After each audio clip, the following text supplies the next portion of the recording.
Middle east में जंग कभी सिर्फ जमीन के लिए नहीं होती। यहाँ हर मिसाइल के पीछे आइडियोलॉजी, आइडेंटिटी और ग्लोबल पावर पॉलिटिक्स की लड़ाई छिपी होती है। ये लाइन मेरी नहीं है, ये लाइन है दुनिया के सबसे बड़े जियोपॉलिटिकल थिंकर हेनरी किसिंजर की। उन्होंने जो ये लाइन बोली थी, अगर आज हम बात करें, प्रेजेंट टाइम की बात करें, तो ये लाइन साफ दिखती है। क्योंकि मिडिल ईस्ट में जो आज पावर बैलेंस है, जहां एक देश दूसरे देश से युद्ध लड़ रहे हैं, और अपने क्यों लड़ रहे हैं? क्योंकि उनको अपना वर्चस्व कायम करना है, ना कि सिर्फ दुनिया में बल्कि मिडिल ईस्ट में।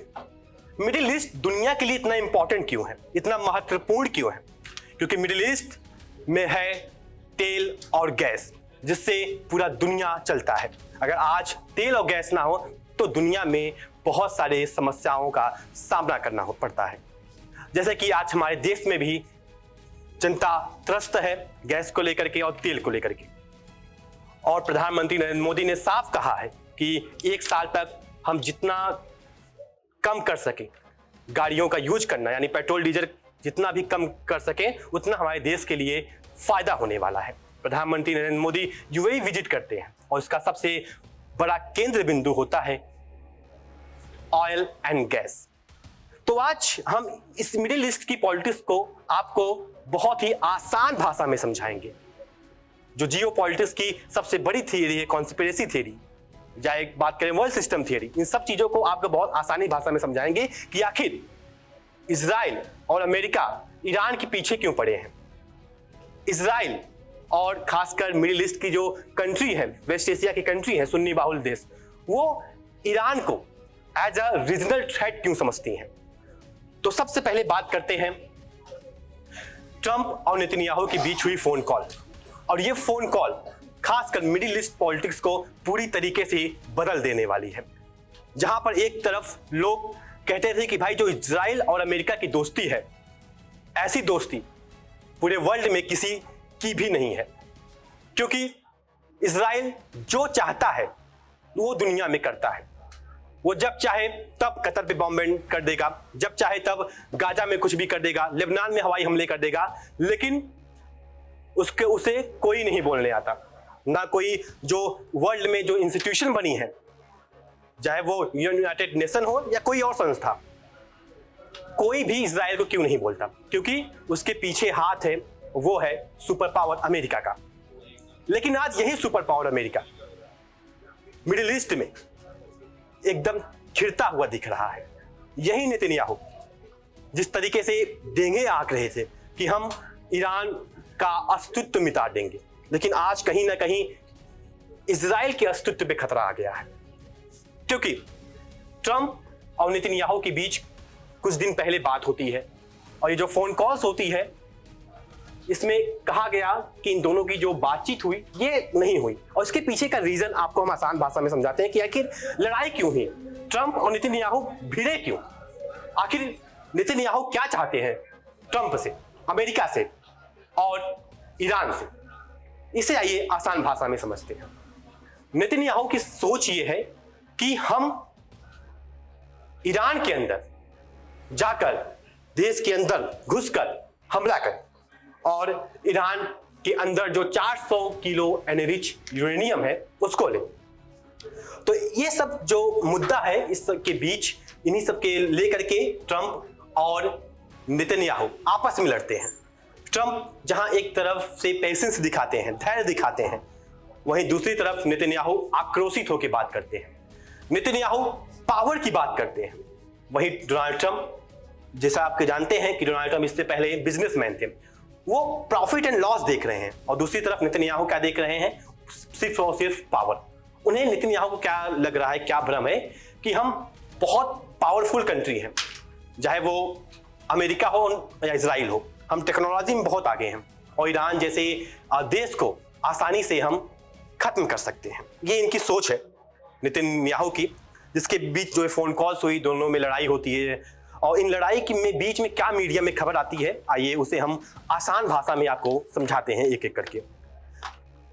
दोनों के बीच हेटेड फोन कॉल, और इसे हेयर ऑन फायर कहा गया। डिफरेंस ये है कि जो डोनाल्ड ट्रंप है वो चाहते हैं कि जो वॉर ना हो, हम वॉर को रोक सकें, हम डिप्लोमेसी के थ्रू, डिप्लोमेसी चैनल के थ्रू ईरान पर दबाव डाले, और उन्होंने ऐसा किया भी। जो अमेरिका का गुलाम देश है भिखारिस्तान, पाकिस्तान, उसके इंटीरियर मिनिस्टर ईरान गए हुए हैं और उनका ये दूसरा दौरा है। और कहा जा रहा है जो उनके फेक यानी बस नाम के बने हुए फील्ड मार्शल आसिम मुनीर है, वो भी जाने वाले हैं। जब फील्ड मार्शल ये बने कैसे, थोड़ा बहुत इसकी भी मैं हिस्ट्री बता देता हूँ। भिखारिस्तान के जो फील्ड मार्शल हैं, भारत से बहुत सारा मार खाए और अपनी जनता के सामने शेर बनने के लिए इनको फील्ड मार्शल का दर्जा दिया गया। बस नाम के फील्ड मार्शल हैं, बाकी जैसा कि आप सब पता है कि भारत इनको बहुत ही अच्छे से मार मारा है, और जो मार आज वो झेल रहा है वो आसानी से आप देख सकते हैं पूरे रीजन में। अब आते हैं अगले पॉइंट पे, आखिर क्या बात हुई, दूसरी बात सबसे बड़ी क्या थी। ट्रंप पब्लिक में दिखा रहे हैं कि सब ठीक है। ट्रंप ऐसा नहीं कह रहे हैं कि नेतन्याहू और उनके बीच कुछ हुआ है। हम सब एक हैं, सब कंट्रोल में है, लेकिन अंदर दोनों के बीच बहस और डिसएग्रीमेंट चल रहा है, जैसा आपको मैंने पहले ही बताया। और क्यों चल रहा है? क्योंकि इजराइल एक तरीके से पावर दिखा रहा है और दूसरी तरफ डोनाल्ड ट्रंप है, वो डिप्लोमेसी चैनल के थ्रू ईरान से बात करना चाहते हैं। वो नहीं चाहते हैं कि वॉर दोबारा किया जाए, क्योंकि इसमें उनका लॉस है, अरबों डॉलर का लॉस हुआ है, और ईरान को भी लॉस हुआ है, लेकिन उससे ज्यादा यूनाइटेड स्टेट को हुआ है। यूनाइटेड स्टेट को क्यों हुआ है? क्योंकि United state of America world में अपने आप को बहुत पावरफुल पावर पेश करता है। वो कहता है कि मेरे से बड़ा कोई भी पावरफुल कंट्री नहीं है। और ईरान एक छोटा सा देश जिसके ऊपर 1979-80 से ही सैंक्शन झेल रहा है बेचारा, वो इंडिया को तेल नहीं बेच पा रहा है, वो वर्ल्ड में ट्रेड नहीं कर पा रहा है, वो IMF से लोन नहीं ले पा रहा है, वो वर्ल्ड बैंक से लोन नहीं ले पा रहा है। लेकिन फिर भी ईरान आज जिस तरीके से करारा जवाब दिया है सुपर पावर को, और जो वर्ल्ड ऑर्डर में अपने आप को सबसे बड़ा ताकतवर देश कहता है उसको, जिससे पूरी मिडिल ईस्ट की जो पॉलिटिक्स है, जो रीजन है, वो बदलने वाली है। अब आते हैं अगले पॉइंट पे, और क्या पॉइंट रहा इन दोनों के बीच में जो लड़ाई हुई, उसका अगला पॉइंट क्या था। उनका कहना है कि पहले बात करो, उसके बाद वॉर सुलझाओ, यानी बात के थ्रू जो वॉर सुलझ सके तो क्यों हम वार करें। क्योंकि जैसा कि आपने देखा कि जब अमेरिका हमला करता है ईरान के अंदर, तो ईरान, क्योंकि ईरान को पता है वो जाके हवाई हमले नहीं कर सकता अमेरिका में, तो उसने जो आसपास के कंट्रीज हैं, सुन्नी बाहुल्य कंट्री जैसे UAE, सऊदी अरब, ओमान और आसपास के जो मिडिल ईस्ट के रीजन है, वहां पे जाके वो हमला करता है। क्यों हमला करता है? क्योंकि वहां पे अमेरिका का आर्मी बेस है, और अगर इनको कुछ होगा तो अमेरिका बचाने आएगा, क्योंकि अमेरिका ने ठेका लेके रखा है कि मिडिल ईस्ट का जो सिक्योरिटी का जिम्मा है वो मेरा है, हम इसकी रक्षा करेंगे। और डोनाल्ड ट्रंप या अमेरिका आज से नहीं कर रहा है, और इसके पीछे उसका कोई लॉस नहीं है, बहुत प्रॉफिट है। अभी कुछ महीने पहले सऊदी अरब के जो प्रिंस हैं, जो किंग जो कहें, वो गए और वहां पे अरबों डॉलर का निवेश करके आए, अरबों डॉलर का हथियार खरीदे। ट्रंप का सबसे पहला जब वो प्रेसिडेंट बनते हैं तो सबसे पहले कहाँ जाते हैं? मिडिल ईस्ट में जाते हैं, सऊदी अरब जाते हैं, सऊदी अरब के बाद UAE में जाते हैं, कतर जाते हैं, खासकर इन सब कंट्रीज में। क्यों जाते हैं? क्योंकि इसके पीछे वो रीजन है, क्योंकि डोनाल्ड ट्रंप तो नेता नहीं है, जैसा कि हम आपको हर एक वीडियो में बताते हैं। उनकी जो सोच होती है वो बिजनेस टाइप की होती है कि आखिर हमारा फायदा कहाँ हो सकता है। तो ये सब चीज देखने को मिल रहा है। और आज ट्रंप और नेतन्याहू के बीच जो रिश्ता है वो बिल्कुल ही खराब है, एक दूसरे के बीच लड़ाई हो रही है। भले वो मीडिया के सामने दिखाएं कि हम बहुत अच्छे दोस्त हैं आज भी, लेकिन अब ऐसा नहीं है, क्योंकि ईरान को लेकर के दोनों की जो सोच है वो विरोधाभास है, कॉन्ट्रडिक्शन है दोनों के बीच में। जहां एक तरफ ट्रंप कह रहे हैं कि नहीं, हमें बातचीत के जरिए हम मामला सुलझे, वहीं नेतन्याहू कह रहे हैं कि नहीं, पावर के थ्रू सुलझे, यानी युद्ध के थ्रू सुलझे। अब आते हैं अगले पॉइंट पे।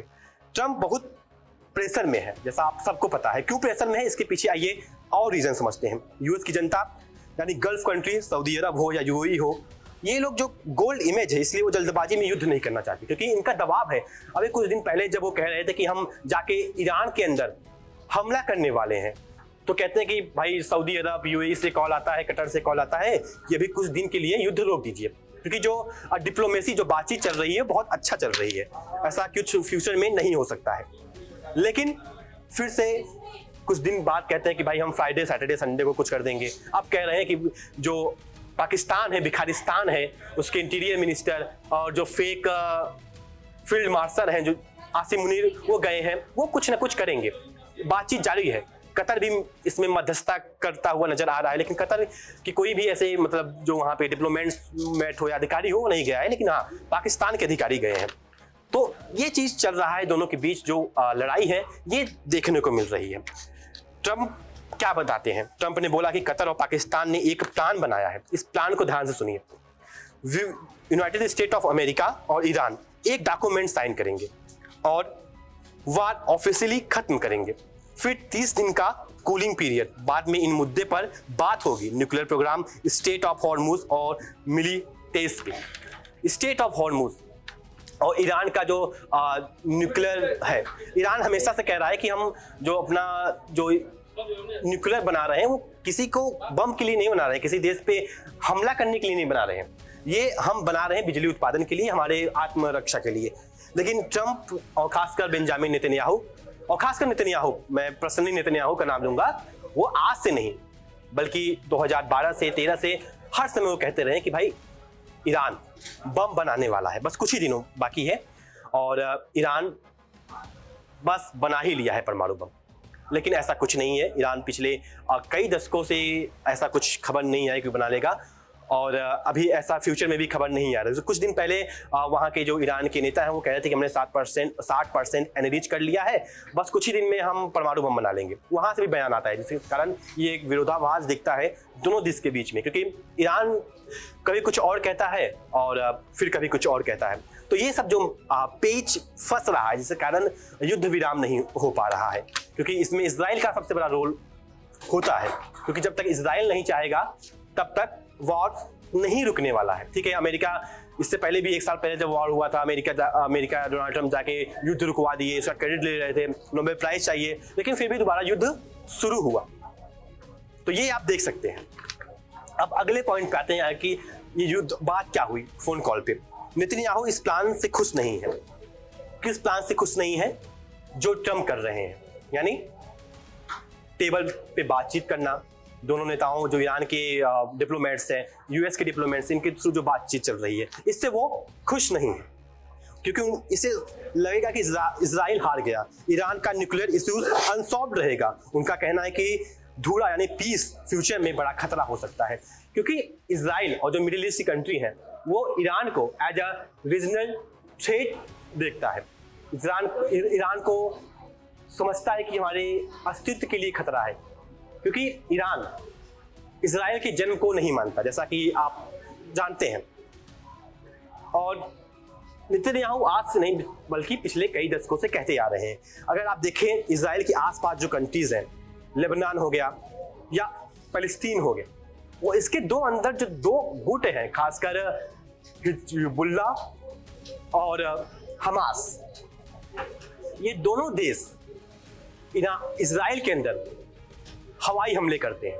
अब एक जब गाजा का हमला हुआ तो इस यहाँ पे थोड़ा बहुत रुका है, लेकिन इससे पहले देखें तो हमेशा जो गाजा की तरफ से मिसाइलें आती थी इजराइल के अंदर, और फिर हिजबुल्ला की तरफ से आती थी मिसाइल इजराइल के अंदर। तो हमेशा से ये तो युद्ध चलता रहा है। नेतन्याहू का कहना है, इजराइल का कहना है कि हम जब तक कोई ईरान को खत्म नहीं कर देंगे, क्योंकि मेन पॉइंट जो फंस रहा है, क्योंकि वो चाहते हैं कि देखिए ईरान आसानी से जो उसके 400 किलोग्राम एनरिच यूरेनियम है वो नहीं दे देगा, और ट्रंप को ये बात बखूबी समझ में आ रही है। ट्रंप सोच रहे हैं कि ठीक है, ईरान चारों जो टॉपिक मुद्दे हैं उस पर वो मान जाए, लेकिन इन सब मुद्दे पर ठीक है यूरेनियम ना दे, चलता है। लेकिन ट्रंप ने भी साफ कहा, कल के बयान अगर आप उनका ध्यान सुनेंगे कि हम चाहते हैं कि जो ईरान का न्यूक्लियर है उसको हम ले लेते हैं, वो हमें सौंप दे, बाकी जो उसके और भी शर्तें हैं हम मान जाएंगे। उनका मतलब ऐसे वो सीधा उन्होंने नहीं बोला, लेकिन वो दिखा रहे थे। और यही जो डिप्लोमेसी हो रही है, चाहे वो पाकिस्तान के इंटीरियर मिनिस्टर का वहां पे जाना हो, लोग यही सब बातें वो कर रहे हैं। उसके अलावा भी ट्रंप ने क्या कहा, अगर सही जवाब नहीं मिला तो एक्शन तुरंत करेंगे। ईरान हार चुका देश है, हम तैयार हैं, बस सही डील चाहिए। ये ट्रंप का कहना है कि ईरान हार चुका है। और दूसरी तरफ से फिर जब जवाब आता है ईरान के विदेश मंत्री अब्बास अराक्ची का, उनका क्या कहना है ये भी ध्यान से सुनिए। अराक्ची ने साफ कहा कि हम डिप्लोमेसी के थ्रू अगर आप हमसे बात करना चाहेंगे हम इसके लिए भी तैयार हैं, और अगर आप वॉर करके हमला करना चाहते हैं तो हम उसके लिए भी तैयार हैं, युद्ध लड़ने के लिए तैयार हैं, क्योंकि आज ईरान पूरा संगठित है, जो उसके लोग हैं सपोर्ट कर रहे हैं। अगर आप देखें तो अभी कुछ दिन पहले एक इंडियन मीडिया वहां पे गई थी और वहां पे जो लोग थे वो इसको एज ए मतलब जैसे कि क्रिकेट का मैच होता है उस तरीके से देख रहे हैं। लोग बाहर निकलते हैं रातों में ईरान का झंडा लेके, खामनेई साहब का फोटो लेकर के जो उनकी शहीद हो चुके हैं वो लेकर के पूरे ईरान में लेके घूमते हैं, और ईरान को कहते हैं कि ईरान कमजोर नहीं है, ईरान अब वो देश नहीं है कि जिसे आप कुछ भी चाहे कर लेंगे। ईरान अब मिडिल ईस्ट रीजन में एक बहुत बड़ा पावर है, और इसमें कोई भी शक भी नहीं है कि जिस तरीके से उसने साहस दिखाया, अदम्य साहस, ये पूरी वर्ल्ड देख चुकी है। और ट्रम्प, जिसे जो सबसे बड़े घमंडी नेता कहा जाता है, वो नीचे आ गए हैं। ट्रम्प बहुत ईगोइस्टिक आदमी है। ट्रम्प अपने ईगो के चक्कर में भारत के सारे रिलेशन खराब किया, वो रिलेशन जो 1990 से लेकर के 2025 तक बनाने में अमेरिका को बहुत टाइम लग गया। अमेरिका ने बहुत कोशिश की भारत के साथ अच्छा रिश्ता बनाने के लिए, बहुत सारी डील भी की, कॉमकासा की बात करें, लियोमा की बात करें, उसके अलावा जो यहाँ पे इन्वेस्टमेंट आती है खासकर भारत के अंदर, बहुत कोशिश की, लेकिन फिर भी आज भी ट्रम्प अपने ईगो के चक्कर में, अपनी पर्सनल पॉलिटिक्स के चक्कर में, अपनी राजनीति के चक्कर में पूरी तरीके से अमेरिका को बर्बादी के रास्ते पर पहुंचा चुके हैं। अब आते हैं अगले पॉइंट पे, अमेरिका की कार्रवाई की बात करते हैं। Global reality United states central command ने ईरानी जहाज़ों को रोककर जहाज़ों का रास्ता बदलकर डिसेबल भी किया, यानी ईरान की जो 15,000 से ज़्यादा जो जहाज़ें हैं उनको रोकने की कोशिश कर रहा है। यहाँ पे मैं कुछ बात करना चाहूँगा परमाणु युद्ध के लेकर के। एक ट्रीटी है NPT ट्रीटी, आपने सुना होगा, ये 1968 में बनती है और 1970 में साइन होती है, और उसमें ईरान भी उस समय साइन करता है, क्योंकि 1979 के पहले जो ईरान में सरकार थी वो खासकर अमेरिका की तरह हिसाब से अपना फॉरेन पॉलिसी वगैरह सेट करती थी।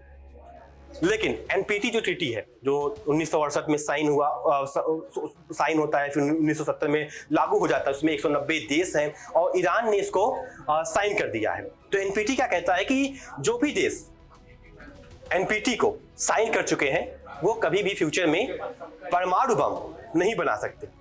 यानी उस समय 1968 की बात करें तो शायद 5 ही देश थे जिन्होंने परमाणु बम बनाया था। वो देश कौन थे? ब्रिटेन, फ्रांस, अमेरिका, रसिया और चाइना।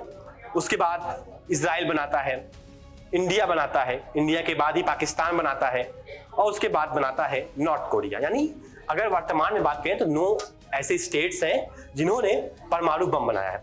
हम देखिए जियोपॉलिटिक्स भाषा में स्टेट माने कंट्री, आप इसको भारतीय स्टेट बस समझ लीजिएगा।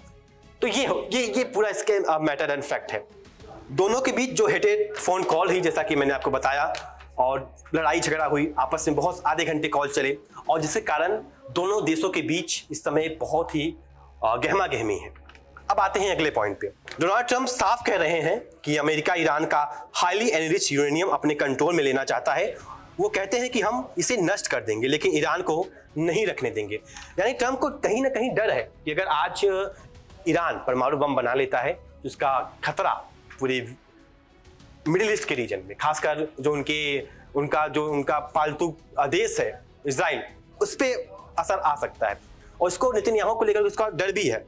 इस पे जो वहाँ के जो एक्सपर्ट्स हैं, जियोपॉलिटिकल एक्सपर्ट अमेरिका के, उनका क्या कहना है ये भी हम जान लेते हैं। यह सबसे बड़ा टकराव है, यूएस न्यूक्लियर हथियार नहीं बनाने देंगे, और ईरान कह रहा है कि हम सिर्फ ऊर्जा के लिए एनरिच कर रहे हैं। दोनों देशों के बीच बातचीत भी कर रहे हैं और तैयारी भी, युद्ध भी कर रहे हैं। इसे कहते हैं टॉक्स टेंशन प्लस टुगेदर। ये चीज चल रहा है। अब आते हैं पाकिस्तान के मुद्दे पे। पाकिस्तान एक मीडिएटर का रोल निभा रहा है। उसने 2 बातचीत भी कराई, लेकिन बातचीत अच्छे तरीके से नहीं हुई, क्योंकि एक तरफ डोनाल्ड ट्रंप है और दूसरी तरफ उनके विदेश मंत्री मार्को रूबियो है। क्योंकि मार्को रूबियो का फ्यूचर है, अभी उनकी उम्र बहुत ज्यादा तो है नहीं, 40 साल के हैं, लेकिन डोनाल्ड ट्रंप की बात करें तो उनकी उम्र खत्म हो चुकी है, उनका फ्यूचर खत्म हो चुका है। अब वो दोबारा अमेरिका के राष्ट्रपति नहीं बन सकते, जिसके कारण वो कुछ भी फैसले ले रहे हैं उल्टे फुल्टे। लेकिन जो वहाँ की एक पार्टी है, यानी जो जिससे वो ताल्लुक रखते हैं, ताल्लुकात उनका है रिपब्लिकन पार्टी, वहाँ के जो लोग हैं वो बिल्कुल ही निराश हैं अमेरिका के इस फैसले से, डोनाल्ड ट्रंप के इस फैसले से। उनका कहना है कि आपने जो ईरान के अंदर जाके ये सब किया, इससे सिर्फ और सिर्फ हमारा ही लॉस हुआ। गैस की प्राइस बढ़ी, तेल के दाम बढ़े, डबल यानी $2 से $4 इस टाइप के ऐसे दाम बढ़े। तो ये सब चीज़ें देखने को मिल रहा है।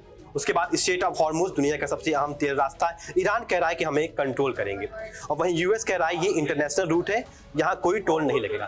क्योंकि जो स्ट्रेट ऑफ हॉर्मुज है, ईरान का कहना है कि हमें इसकी पूरी संप्रभुता मिलनी चाहिए, इसको हम कंट्रोल करेंगे और टोल लगाएंगे। लेकिन सीधा अमेरिका और खासकर और साफ कहना है कि ये इंटरनेशनल रूट है, इसे आपको नहीं दे दिया जाएगा, जिसके कारण ये जो युद्ध है इस पर बातचीत नहीं हो पा रही है। US Iran cease fire framework के करीब है, ड्राफ्ट तैयार हो रहा है, पाकिस्तान लगातार मीडिएटर बना हुआ है। ये किसका कहना है? मार्को रूबियो का। ईरान की शर्त डील फेज में लागू होगी, एक साथ सब नहीं। ये ईरान की शर्त है कि जो डील है वो फेजेस में लागू होगी, एक साथ नहीं होगी, क्योंकि ईरान को डर है कि ठीक है आप एक साथ करते हैं, लेकिन जब दोबारा आप जब चाहेंगे तब आक्रमण कर देंगे, कुछ भी कर देंगे। तो ये सब चीजें हैं। अब आते हैं एक दूसरे टॉपिक पे, जो थोड़ा इस टॉपिक से हट के है, लेकिन हाँ मिडिल ईस्ट की पॉलिटिक्स से जुड़ा हुआ है। क्योंकि जैसे मैं शुरू में बोला था कि मिडिल ईस्ट में जंग कभी सिर्फ जमीन के लिए नहीं होती, यहाँ हर मिसाइल के पीछे आइडियोलॉजी, आइडेंटिटी और ग्लोबल पावर बैलेंस की लड़ाई छिपी होती है। जो हेनरी किसिंजर ने ये लाइन बोली थी, और इसको हम आपको आसानी से एक अकॉर्ड के बारे में बताएंगे, संधि के बारे में समझाएंगे, यानी कि अब्राहम अकॉर्ड्स मिडिल ईस्ट में एक बड़ा डिप्लोमेटिक एग्रीमेंट है। अगर अरब कंट्री और इजराइल दोनों ईरान को रीजनल थ्रेट मानते हैं। ये जो अब्राहम अकॉर्ड होता है 2020 में होता है, और अब्राहम अकॉर्ड ऐसा क्यों नाम है? क्योंकि ये जो अब्राहम है ये जो यहूदी है, मुस्लिम है और क्रिश्चियन, इन तीनों से मिलता जुलता नाम है, इस हिसाब से नाम दिया गया।